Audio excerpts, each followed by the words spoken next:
చూస్తున్నారు మీరు. బ్రహ్మపుత్రస్య గండకి కావేరి, ఇది కర్ణాటకలో పుట్టింది. యమున హిమాలయ పర్వతాల్లో పుట్టింది. రేవ ఇది కూడా కర్ణాటక ప్రాంతంలోనే పుట్టింది. ఇది కృష్ణా నది కర్ణాటకలోనే పుట్టింది. గోదా నది మహారాష్ట్రలో పుట్టింది. తర్వాత ఆఖరి ఏంటని చెప్పాను, కృష్ణా గోదా మహానది ఇది ఒరిస్సా ఛత్తీస్గఢ్లో పుట్టింది. కాబట్టి ఇలాగా ఈ దేశాన్ని సస్యశ్యామలం చేస్తున్న నదులు ఈ దేశంలో ఉన్నాయి. దాంతోపాటుగా ప్రపంచంలో ఎత్తైన పర్వతాలన్నీ కూడా భారతదేశంలోనే ఉన్నాయి. మళ్ళీ అగ్ని పర్వతాలు కాదు, ప్రజలు పారిపోయే పర్వతాలు కాదు. భారతదేశంలో ఉన్న పర్వతాలన్నీ కూడా ప్రజలకు ఉపయోగపడే పర్వతాలు, ఖనిజ సంపదలు కలిగిన పర్వతాలు, కొన్ని సారవంతమైన పర్వతాలు, నదుల ఉద్గమ స్థానాలు, నదులు పుట్టే పర్వతాలు, ఇవన్నీ కూడా. కాబట్టి పెట్టని కోటల్లా భారతదేశాన్ని రక్షిస్తున్నటువంటి పర్వతాలు, అటువంటి పర్వతాలు భారతదేశంలో ఉన్నాయి. మహేంద్రో మలయ సహ్యో దేవతాత్మ హిమాలయ జేయో రైవతకో వింధ్యో గిరిశ్చ ఆరావళిస్తథ. ఈ పర్వతాలన్నీ భారతదేశంలో కొలువై ఉన్నాయి. ప్రపంచంలో ఇంత ఎత్తైన పర్వతాలు ఏ దేశంలోనూ లేవు. ఇందాక నదులు చెప్పుకున్నాం, ఇప్పుడు పర్వతాలు చెప్పుకుంటున్నాం. ఎత్తైన పర్వతం ఏది భారతదేశంలో? ఎత్తైన పర్వతము అన్నాను, ఎత్తైన పర్వతము అన్నాను, ఎత్తైన పర్వతము అంటున్నాను. హిమాలయ పర్వతం. నేను శిఖరం అడగలేదు. ఇప్పుడు చెప్పండి, ఎత్తైన శిఖరం ఏది? Mount Everest. ఇప్పుడు చెప్పాలి. ఇలా పరీక్ష రాయకూడదు, రేపు మీరు కన్ఫ్యూజ్ చేస్తారు బ్యాంక్ టెస్ట్కి వెళ్ళినప్పుడు మిమ్మల్ని. కాబట్టి ఎత్తైన పర్వతాలు, హిమాలయ పర్వతాలు ఈ దేశంలోనే ఉన్నాయి. అతి ఎత్తైనటువంటి శిఖరము ఎవరెస్ట్ శిఖరము కూడా ఈ దేశంలోనే ఉన్నది. అది కూడా ఈ దేశమే కాస్తే. కాబట్టి అనేక విశాలమైన పర్వతాలు, ఎత్తైన పర్వతాలు, ఎత్తైన శిఖరాలు, ఇవన్నీ ఈ దేశం యొక్క సొత్తు. ప్రపంచంలో ఉండే అన్ని ఖనిజ సంపదలు భారతదేశంలో దొరుకుతాయి. కేజీఎఫ్ సినిమా చూసారా? ఎక్కడున్నాయి బంగారు గనులు? కర్ణాటకలో. ఎక్కడున్నాయి? కోలార్. కాబట్టి కోలార్ గనులు భారతదేశంలోనే ఉన్నాయి.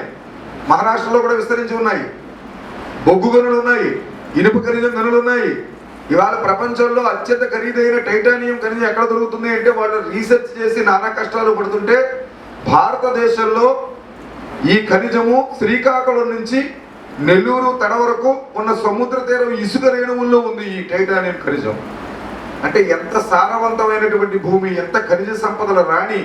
ఎందువల్ల రత్నగర్భాన్ని పిలిచారు ఈ దేశాన్ని అర్థమవుతుంది కదా. అప్పుడు మనకి మనం తెలుసుకోలేకపోవడం వల్ల ఇది కథలుగా చెప్పుకున్నాం, కానీ వాస్తవంగా ఇది రత్నగర్భ. ప్రపంచంలో అత్యంత సిరి సంపదలు కలిగిన దేశం కాబట్టే 800 సంవత్సరాలు దోచుకుపోయారు మొఘలాయులు, 200 సంవత్సరాలు దోచుకుపోయారు ఆంగ్లేయులు, క్రైస్తవులు. 1000 సంవత్సరాలు ఇక్కడ లూటీ చేయబడింది భారతదేశం. అయినా ఇవాళ ప్రపంచం మీద ఆధారపడకుండా బతుకుతున్న ఏకైక దేశం భారతదేశం. అది ఈ దేశం యొక్క ఖనిజ సంపదలు. కాబట్టి అటువంటి భారతదేశం ఇది. ఇకపోతే భౌగోళికంగా ఈ దేశం యొక్క స్వరూపం ఇది. ఇకపోతే ఆధ్యాత్మికంగా చూద్దాం ఈ దేశం యొక్క గొప్పతనం గురించి. ప్రపంచంలో ఎక్కడైనా దేవుని యొక్క దూతలు పుట్టారు, దేవుని యొక్క ప్రవక్తలు పుట్టారు.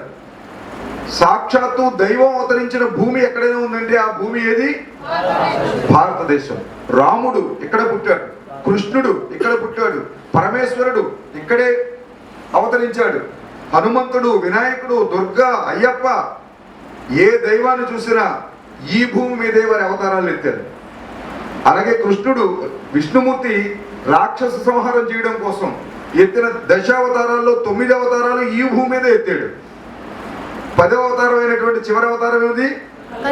అది కూడా ఈ భూమి మీద దక్షిణ భారతదేశంలో నేను అవతారం ఎత్తుతానని చెప్పాడు. కానీ మీ బాధ్యత చాలా ఉంది. ఇప్పుడు దక్షిణ భారతదేశంలోనే భగవంతుడు మరోసారి రాబోతున్నాడు. కాబట్టి అటువంటి దైవం అవతరించిన భూమి ఈ భూమి. 10 అవతారాలు అది పుక్కిట పురాణాలుగా కొట్టేస్తాం. డార్విన్ పరిణామక్రమం చూడండి. మొదట జలచరాలు పుట్టాయి, తర్వాత ఉభయచరాలు పుట్టాయి, తర్వాత వనచరాలు పుట్టాయి, ఆ తర్వాత మనిషిని జంతువును పోలిన మనుషులు పుట్టారు, మొరట మనుషులు పుట్టారు, ఆయుధాలు ఉపయోగించారు, బుద్ధిని తెలుసుకున్నారు, వాహనాలను ఉపయోగించారు. ఇలాగే కదా డార్విన్ పరిణామక్రమం మనిషి ఎదుగుదలను చూపించింది. మరి మన 10 అవతారాలు మొట్టమొదటి అవతారం ఏమిటి? జలచరమే కదా. 2వ అవతారం ఏమిటి? ఉభయచరమే కదా, నీళ్ళలోనూ నేల మీద ఉండేదే కదా తాబేలు. మూడోది ఏంటి? వనచరమే కదా వరాహం, అంతే కదా. తర్వాత అవతారం ఏమిటి? నారసింహం, మనిషి జంతువులు పోలిన అవతారమే కదా. తర్వాత అవతారం ఏమిటి? కొట్టుకోడే కదా. తర్వాత అవతారం ఏంటి? మొరటి మనుషులు గండ్రగొట్టలు పట్టుకుని అడ్డొచ్చిన వాళ్ళ వేసుకుంటూ వెళ్ళిపోయేవాడే, పరశురామ అవతారం. తర్వాత అవతారం ఏంటి? తెలివితేటలు నేర్చుకుని ఆయుధాలను ఉపయోగించి ఒకే బాణంతో రాక్షస సంహారం చేసినటువంటి వీరుడు పుట్టినటువంటి అవతారం అది రామావతారం. తర్వాత అవతారం బుద్ధిని ప్రకోపింపజేసి తన తెలివితేటలతో సాధన చేసినటువంటి జగద్గురువు కృష్ణుడు అవతరించినటువంటి అవతారం. కాబట్టి ఇట్లా దశావతారాలన్నీ కూడా డార్విన్ పరిణామ క్రమానికి దగ్గరగా ఉండడం ద్వారా దీని వెనక సైన్స్ ఉందని ప్రపంచం అంగీకరిస్తున్నటువంటి దేశం. కాబట్టి అటువంటి అనేక మంది దేవతామూర్తులు అవతరించారు. ఈ దేశంలో 12 జ్యోతిర్లింగాలు ఉన్నాయి. సౌరాష్ట్రే సోమనాథచ్చ, శ్రీశైలే మల్లికార్జునం, ఉజ్జయిన్య, మహాకాలం, ఓంకారం, అమలేశ్వరం అని 12 జ్యోతిర్లింగాలు.